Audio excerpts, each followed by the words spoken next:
Bienvenue dans les coulisses du voyage, le podcast pour voyager avec sens et bon sens. Je suis Laura du blog de voyage Les Globe Blogueurs.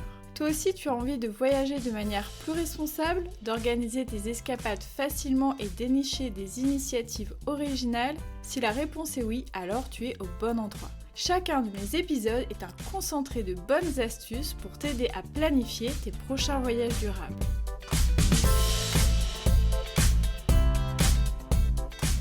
Hello, j'espère que vous allez bien, je suis ravie de vous retrouver pour cet épisode bonus qui fait partie d'une série de 4 épisodes dédiés à l'île de Tenerife que je fais en collaboration avec l'office de tourisme de cette très belle île. Tenerife est une des îles de l'archipel des Canaries située au large des côtes du Maroc dans l'océan Atlantique. J'avais déjà eu l'occasion de découvrir certaines de ces îles, comme Lanzarote ou Fuerteventura, et l'été dernier, j'ai eu envie de découvrir, cette fois-ci, Tenerife, et je vous avouerai que j'ai été agréablement surprise, notamment par la diversité des paysages. Si je résumais grossièrement, je dirais qu'il y a 3 zones majeures sur l'île de Tenerife. En vrai, il y a plein de microclimats, c'est hallucinant, mais voilà, pour simplifier, je dirais qu'il y a au sud de grandes plages avec des falaises monumentales, un climat assez aride, des ravines, etc. Dans le centre, il y a le parc national du Teide, où domine un volcan majestueux du même nom, et des étendues volcaniques. Et puis, il y a au nord une forêt de nuages étonnante, incroyablement luxuriante, et aussi un littoral beaucoup plus découpé et beaucoup plus sauvage. Pourtant, malgré cette richesse naturelle, on résume parfois Tenerife à ses stations balnéaires du sud, au soleil et à la farniente. C'est pourquoi, dans le premier épisode de cette série sur Tenerife, qui sera diffusé tout au long de l'année 2023, j'ai choisi, avec l'office de tourisme, de vous présenter 5 activités outdoor à tester pour découvrir l'île de manière beaucoup plus active.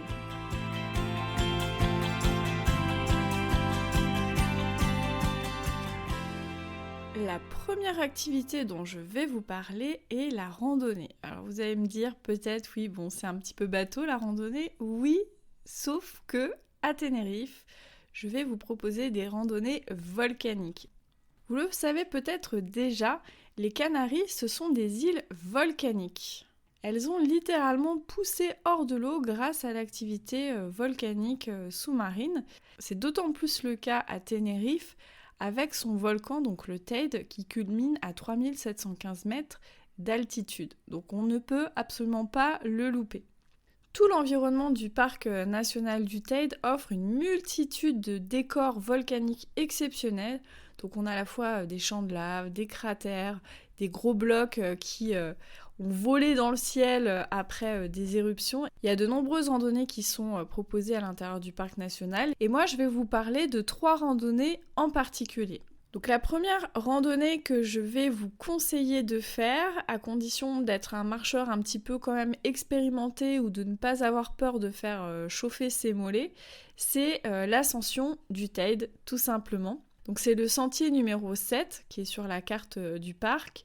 Le départ se fait à Montaña Blanca et ensuite c'est un itinéraire de 8 km qui grimpe assez sec parce qu'il faut compter 1350 mètres de dénivelé jusqu'au cratère. L'avantage c'est que vous faites vraiment tout le trajet à pied jusqu'au sommet. Donc on conseille souvent de le faire très très très tôt le matin pour essayer d'arriver au lever du soleil ou en tout cas aux premières heures. Donc là, il faut bien gérer un peu son niveau pour savoir à quelle heure il faut partir dans la nuit pour arriver au lever du soleil. Mais sinon, vous pouvez le faire aussi dans la journée. Et il y a différentes possibilités pour le retour. Donc soit d'emprunter le même chemin, donc ça casse un petit peu les genoux, soit de descendre en direction de Pico Viejo si vous voulez voir un autre paysage. Vous pouvez aussi descendre en téléphérique parce que, je le dis, même si là je parle des randonnées, il y a aussi un téléphérique qui permet d'accéder presque au sommet du Teide, pas complètement, puisqu'en fait, les derniers 200 mètres de dénivelé, donc le dernier kilomètre, il n'est accessible que si vous avez une autorisation car le nombre d'accès est limité à 200 personnes par jour. Donc c'est une autorisation qui a été mise en place pour protéger cet environnement et aussi pour des raisons de sécurité. Celle-ci est gratuite, mais elle est très demandée, donc pensez à bien faire les démarches plusieurs mois à l'avance en amont pour être sûr de décrocher ce fameux sésame, parce que vous en aurez besoin si vous voulez faire la randonnée vraiment jusqu'au sommet. Tout se fait en ligne sur le site du parc national, dont je mettrai le lien dans la description de l'épisode. J'ai conscience que tout le monde n'est pas forcément un randonneur aguerri, mais ne vous inquiétez pas, on peut très bien profiter du parc national du Teide sans forcément être un randonneur très expérimenté. Il y a des randonnées qui sont très faciles, mais qui sont néanmoins vraiment superbes. J'en ai notamment 2 à vous conseiller. La première, c'est Roques de Garcia. Donc elle permet d'apprécier vraiment des formations rocheuses qui sont majestueuses, des grands blocs comme ça sculptés, au milieu d'un immense champ de lave avec une vue imprenable sur le Teide, parce qu'on est, voilà, on est en contrebas, donc vraiment on le voit, on se rend compte de sa grandeur, de sa majesté. Alors souvent, il y a beaucoup de visiteurs qui restent au point de vue qui est à proximité du parking et qui montrent un peu ces beaux rochers là avec de jolies formes. Mais en fait, dès qu'on démarre le sentier, sur quelques centaines de mètres, eh bien, il n'y a plus personne et pourtant, franchement, ça mérite de marcher un petit peu. En plus, c'est une boucle qui est seulement de 3 km. Il n'y a aucune difficulté, il n'y a pas de dénivelé. Et franchement, on en prend plein la vue. Il y a comme des cathédrales un petit peu de rochers avec des couleurs différentes, etc. C'est vraiment superbe. La deuxième randonnée que je peux vous conseiller, c'est celle de Samara. Elle est intéressante parce qu'elle donne une autre facette en fait des paysages du parc national. Cette fois-ci, on est toujours dans un environnement volcanique. On a des pins qui poussent dans du sable rougeoyant sur des collines arrondies, mais on est dans un environnement qui semble un peu moins hostile que les champs de lave, etc. Donc là, pour cette randonnée, c'est 8 km. Voilà, c'est un niveau moyen, il n'y a pas de difficulté particulière. Et en plus, on a une vue assez dégagée sur tous les environs, donc c'est vraiment très très joli. Il y a bien sûr plein d'autres randonnées, chacune a ses spécificités. Moi, je vous conseille vraiment d'en faire plusieurs lors de votre séjour, de pas simplement traverser le parc en voiture parce que vous verrez vraiment beaucoup plus de choses et puis surtout, vous pourrez ressentir un peu les émotions de cet environnement volcanique qui est vraiment... Enfin, moi, j'adore les volcans, je suis fascinée. J'aime beaucoup ces endroits qui sont à la fois magnifiques et en même temps assez hostiles.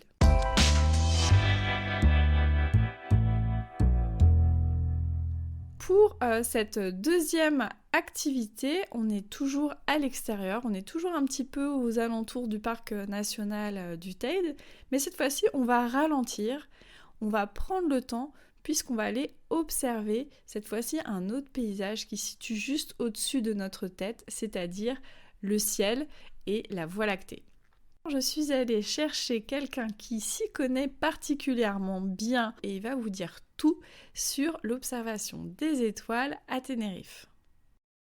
Je m'appelle José Antonio Paris, je suis guide de tourisme des Canaries et aussi guide Starlight. Je suis spécialisé en observation d'étoiles et c'est ce que je fais d'habitude, c'est-à-dire je monte au Teide pour voir les étoiles, le ciel des Canaries qui est spectaculaire.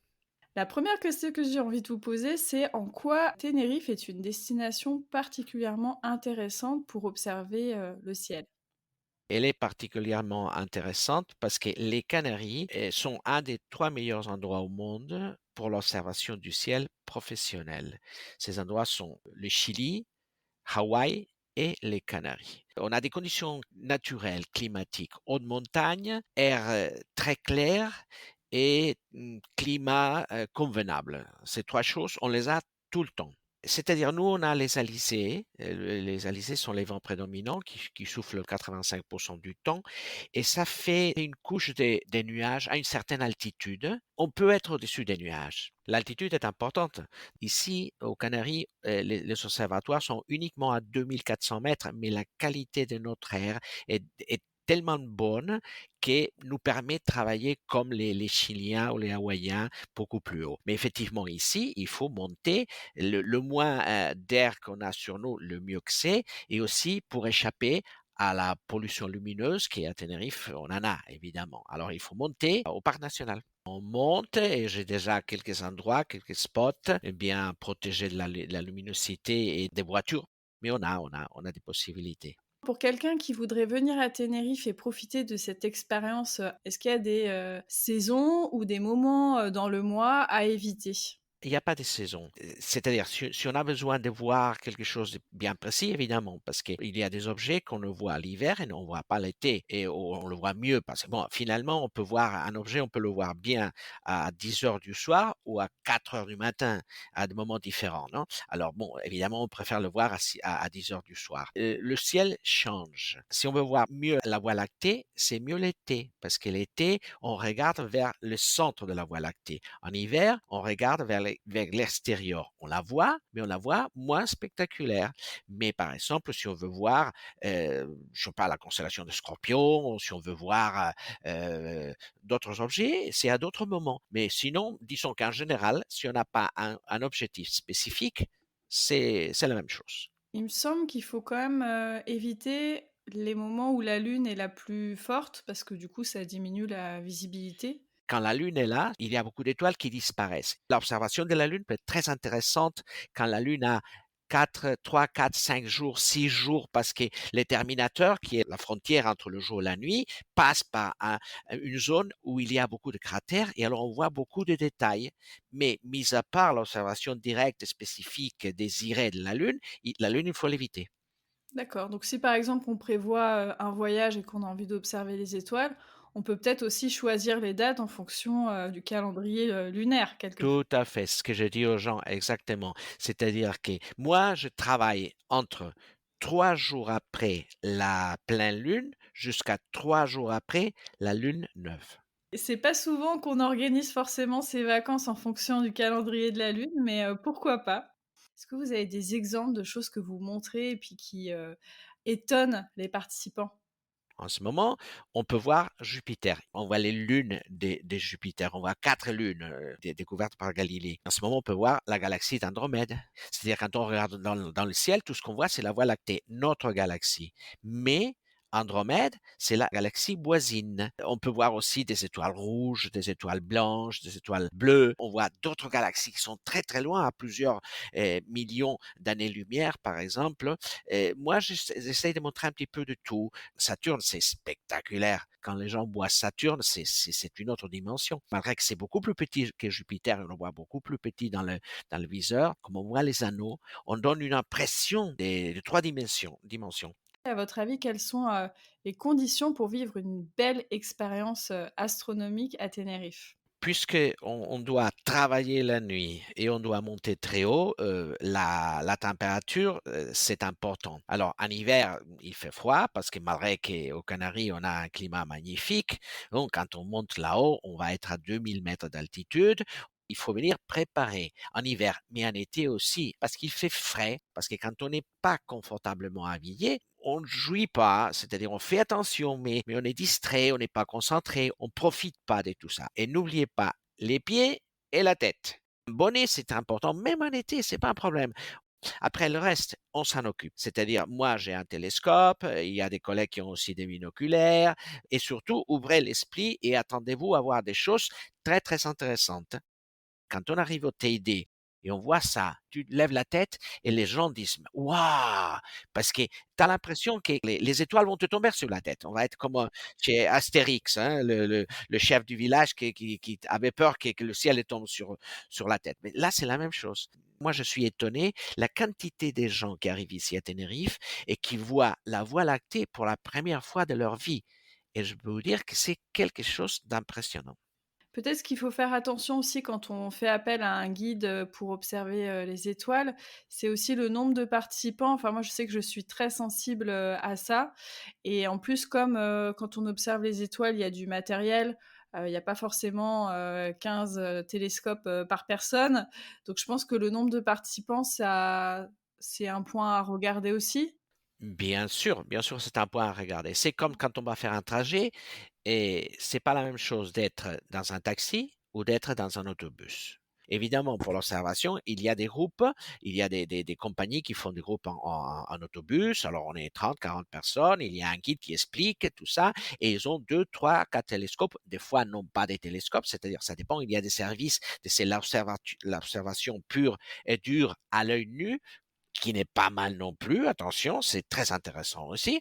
Aussi, quand on regarde dans un télescope, c'est pas comme ça. Je veux dire, il faut un peu s'habituer. Les premières fois, c'est difficile. Il faut bien mettre la tête, l'œil bien directionné, tout ça. C'est compliqué. Alors, ça prend du temps. Et si chaque participant met 30 secondes à s'adapter, à voir, à regarder tout ça, 30 secondes par objet, 6 objets, ça fait 3 minutes. 3 minutes par 6 personnes, ça fait 18 minutes que les autres attendent. Si vous êtes 6, vous allez attendre 18 minutes. Si vous êtes 40, bon, faites les calculs. Et surtout aussi, il y a le contact. Quand je suis avec 3-4 personnes, ben, il y en a un qui me demande ça, l'autre qui me demande ça, je réponds tout ça. S'il y a 40 personnes, bon, il arrive un moment que j'arrive pas à répondre. Pour avoir une bonne expérience, il faut être peu. Mais bon, il y a aussi la question budgétaire et il y a d'autres possibilités. Le ciel est là pour tout le monde. Il est gratuit. Pour l'instant, il est gratuit. On peut vraiment jouir, on peut avoir des moments fantastiques en regardant la nature et ça va nous mettre un peu à notre place, voir vraiment où on est, finalement, on n'est rien du tout. J'espère bien avoir donné un peu le goût et que beaucoup de gens viennent nous visiter. Moi ou d'autres, c'est pas grave, il y a 40 000 possibilités de profiter du ciel et on vous attend tous ici les bras ouverts. Merci beaucoup pour cette belle invitation et bon vent à Tenerife. Pour la troisième activité outdoor que j'ai choisie, on va prendre un peu de la hauteur puisque je vais vous parler de parapente. Tenerife est l'une des destinations les plus populaires pour la pratique du parapente en raison de ses conditions météo idéales et bien sûr de ses paysages époustouflants. Les vols peuvent être effectués toute l'année, mais souvent les meilleures conditions se situent entre le printemps et l'automne. Il y a énormément de sites de décollage et d'atterrissage à travers l'île pour des vols qui peuvent durer entre 20 minutes et plusieurs heures. Et oui, on peut voler des fois plusieurs heures. Bon, faut quand même savoir bien piloter, mais les vents permettent vraiment, quand on sait les prendre, de pouvoir voler comme ça aussi longtemps. Personnellement, j'adore le parapente. Dès que je voyage, j'essaie toujours de voir s'il n'y a pas des possibilités de voler, et donc j'ai pu le faire à Tenerife. Alors, je vole toujours en tandem parce que je serais jamais prête psychologiquement à me dire tiens, je vais apprendre à voler en solo, etc. Je pense que je me ferais pas du tout confiance là-dessus. Et puis comme ça, au moins, je peux me laisser porter, j'ai rien à penser. Donc, parce que pour moi, le parapente, c'est vraiment une activité, contrairement à ce qu'on pourrait penser, qui est très relaxante. Et puis ce que j'adore dans le parapente, c'est que ça permet d'avoir des angles de vue, des points de vue sur le paysage qui sont complètement différents. Et d'ailleurs, il y a des paysages qui se révèlent vraiment quand on les regarde d'en haut. Même si maintenant on voit beaucoup de vidéos de drones qui tournent par ici, par là, c'est vraiment complètement différent quand soi-même on voit vraiment ces paysages de cette manière-là, quand ils deviennent vraiment accessibles parce que on arrive à voler presque comme un oiseau. Il y a de nombreux sites de décollage de parapente à Tenerife. Certains sont plus populaires que d'autres. C'est le cas de El Tocho, qui est un site qui est exploitable toute la journée et dans de nombreuses situations météo. Donc c'est aussi pour ça qu'il est populaire, parce que il est très fiable et que on peut toujours un petit peu compter sur lui. C'est d'ailleurs celui que j'ai testé lors de mon voyage. Donc on décolle une petite colline où il suffit vraiment de faire quelques pas sur une piste aménagée pour s'élancer. Donc là aussi, contrairement à ce qu'on pourrait penser, on n'a pas besoin de sauter dans le vide ou d'une falaise pour faire du parapente. C'est vraiment tout doux. Ensuite, j'ai pu contempler d'un côté des reliefs très arides, très ravinés, et de l'autre côté la ville qui se déployait jusqu'à la mer. Donc ça, c'était assez nouveau pour moi de survoler un espace plutôt urbain. Alors ce qui était très insolite dans ce vol-là, c'est que j'ai atterri sur la plage, donc une plage qui était fréquentée, il y avait des personnes qui se baignaient, qui bronzaient, etc. Donc quand j'ai vu les parasols et les baigneurs qui se rapprochaient, franchement je pensais pas qu'on arriverait à atterrir sans faire une partie de bowling parmi les touristes, mais en fait ça a été hyper facile grâce bien sûr à l'expérience du pilote qui fait ça tous les jours.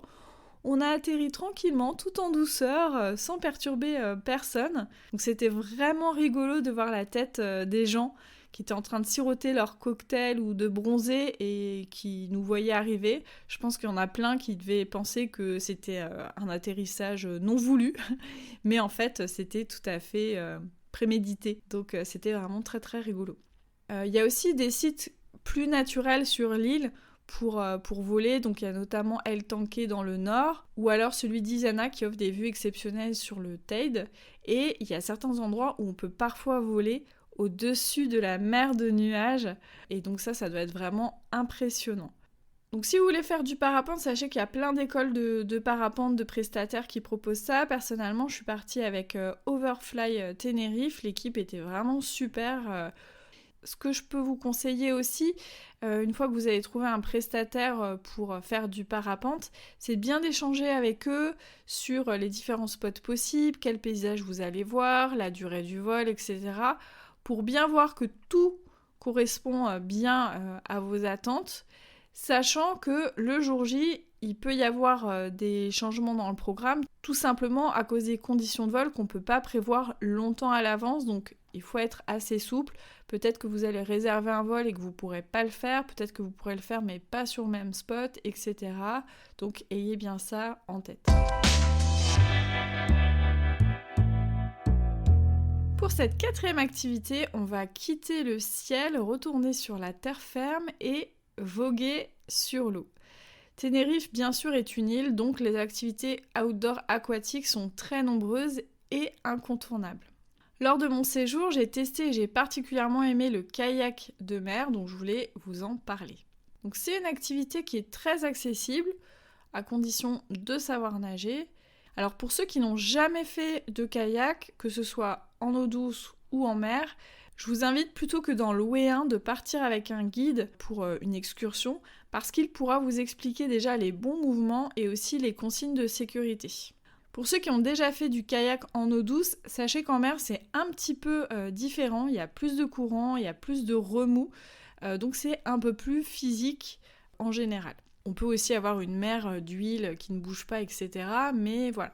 En tout cas, il faut avoir ça à l'esprit parce que si vous êtes sujet au mal de mer, en fonction des conditions que vous aurez au moment de l'activité en kayak de mer, vous pouvez être plus ou moins embêté. Il existe différents endroits pour faire du kayak de mer à Tenerife. Personnellement, moi j'ai fait une sortie kayak depuis Los Cristianos où j'ai pu longer de grandes falaises, voir des tortues aussi, faire une petite séance de snorkeling.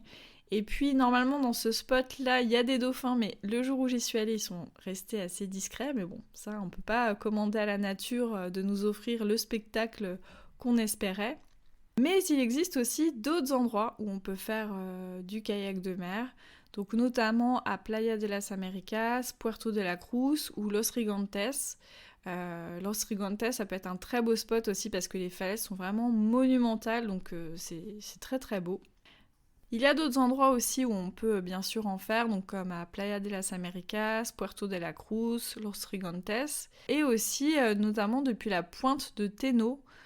Quand on arrive donc dans cet espace naturel, il y a la possibilité là de louer des kayaks et franchement l'endroit est vraiment très beau, il y a des falaises qui s'étirent à l'infini, les abords avec beaucoup de cactus différents, etc. C'est vraiment très très beau. Et puis dans le nord, depuis la plage de las Teresitas, grâce à Anaga Experience, vous pouvez aussi tester le kayak de mer.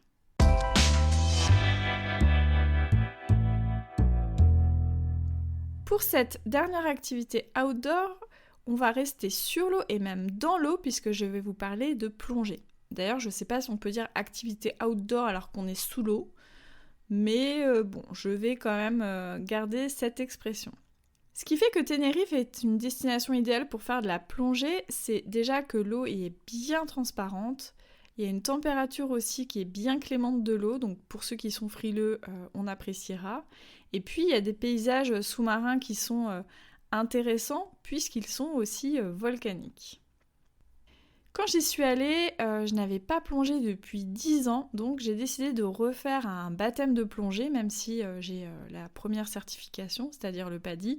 Franchement, ça semblait vraiment trop loin, et donc j'ai refait un baptême avec Ocean Friends, que je vous recommande énormément parce que toute l'équipe a été vraiment très pédagogue, ils ont su me rassurer, ils ont su voir que j'étais un petit peu stressée et donc j'ai pu revivre un baptême dans les meilleures conditions. Ce qui est pratique à Tenerife, c'est que la plupart des spots de plongée sont soit accessibles directement depuis la plage ou après seulement une dizaine de minutes en bateau.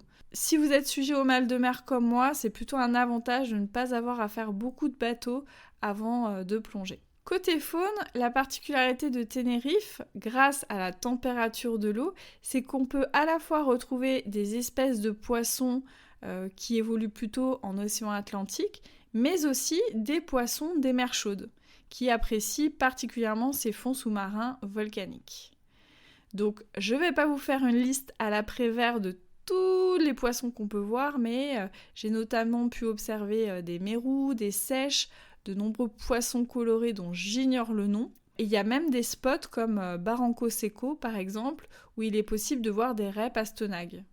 Et il n'est pas impossible non plus, à certains endroits, de voir des tortues. Il y a plusieurs espèces qui évoluent autour de l'île, donc c'est aussi tout à fait possible. Les spots de plongée sont nombreux et aux difficultés vraiment très variées. Donc il y en a à la fois pour des débutants, pour des expérimentés et aussi experts. Donc pour ceux qui sont plus expérimentés, par exemple, on a la possibilité d'explorer des grottes, des tunnels volcaniques, des cathédrales rocheuses à 30 mètres de profondeur, par exemple. Donc ces spots souvent sont plutôt au nord de l'île.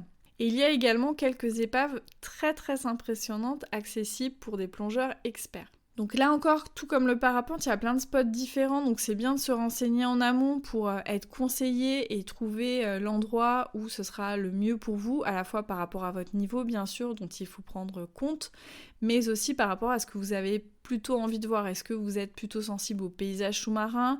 Est-ce que vous avez envie de tenter de voir une espèce de poisson par exemple particulière, etc., etc.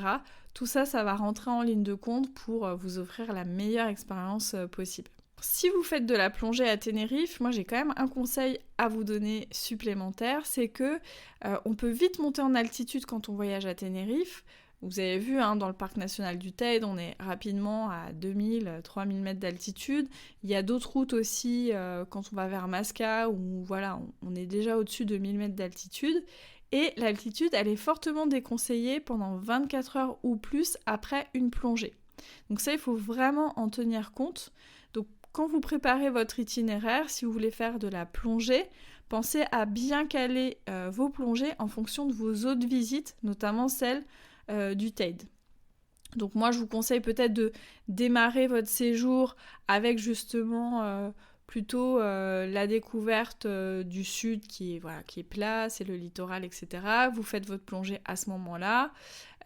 Vous laissez passer les 24 heures et ensuite après vous êtes tranquille à la fois pour vos excursions qui sont un peu en altitude, mais aussi par rapport à votre départ qui se fait en avion.